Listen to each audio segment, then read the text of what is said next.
क्रूस का रास्ता 7वां स्थान, यीशु का दूसरी बार गिरना। 7वां स्थान पर हम देखते हैं कि क्रूस का भारी बोझ उठाते हुए यीशु दूसरी बार गिरते हैं।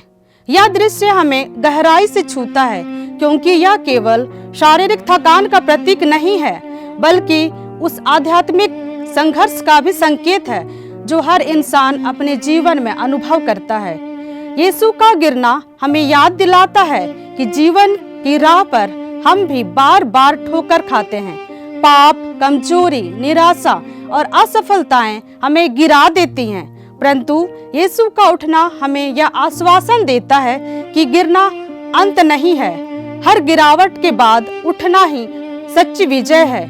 इस स्थान में हम देखते हैं कि प्रभु का शरीर थक चुका है, पर उनका हृदय अडिग है। वे जानते हैं कि उनका मिशन प्रेम और उद्धार का है।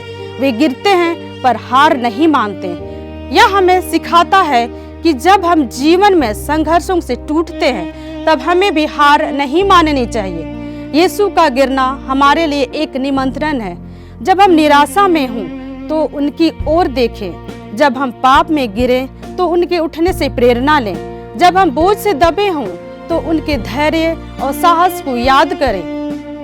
यह स्थान हमें यह भी सिखाता है कि गिरना कमजोरी नहीं, बल्कि मानवता का हिस्सा है, परंतु उठना ही विश्वास का चिन्ह है। यीशु हमें दिखाते हैं कि परमेश्वर का प्रेम हमें हर बार उठने की शक्ति देता है।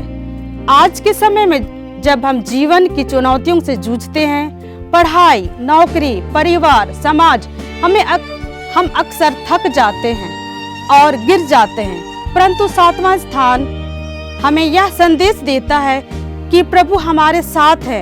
उनका गिरना और उठना हमें साहस देता है कि हम भी आगे बढ़ें। आइए हम प्रार्थना करें। हे प्रभु यीशु, जब हम जीवन की राह में गिरते हैं तो हमें आपकी शक्ति और साहस प्रदान करें। हमें सिखाएं कि हर गिरावट के बाद उठना ही सच्चा विश्वास है। हमें अपने प्रेम से भर दें ताकि हम कभी हार ना मानें।